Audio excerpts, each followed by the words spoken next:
Drink a whole fifth, yes I can, yes I can. You now on the roof with Tim Deisel.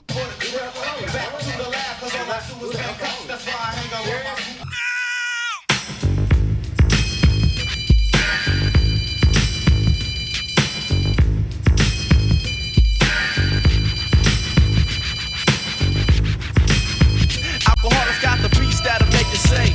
Alkaholiks got the freaks that'll make you say. Alkaholiks got the rhymes that'll make you say. Every time I make a jam, make you wanna say.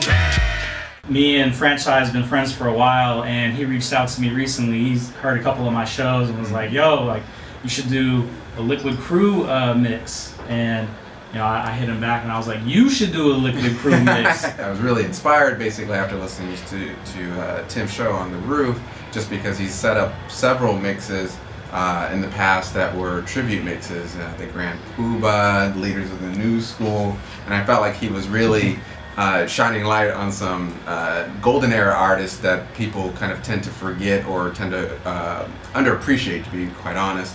And for me, the Alkaholiks was that type of group where on the West Coast that had a stereotype and image for being gangsterism and just kind of, more about kind of a thug imagery. The Alkaholiks had kind of really taken a sound that was much different than what people were having, but as Tim was mentioning earlier in an earlier conversation we had, was much more accessible and about kind of a party vibe, and that started with their mentors, King T, and you speak a little bit about King T, just kind of on his beginning influence. Well, King T is from Compton, Mm-hmm. and was out during the time that NWA was like the biggest thing.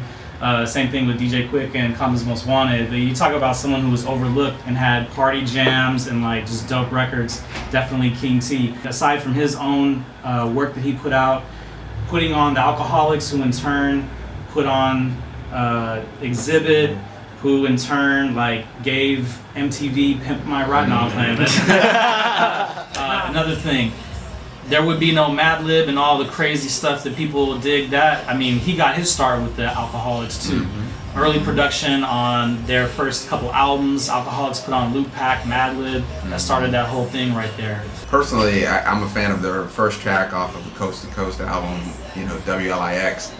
Just because it's a fun freestyle vibe, and they get to kind of all demonstrate different lyrics, and the sound is just crazy on that one. The drums are just banging.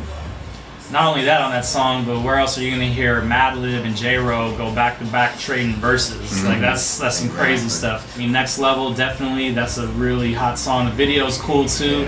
It just shows them floating above all kinds of areas, and not only Los Angeles, but the Bay Area. I think they show the Alameda Bridge and all kinds of random stuff. Yeah, the first two albums are a classic.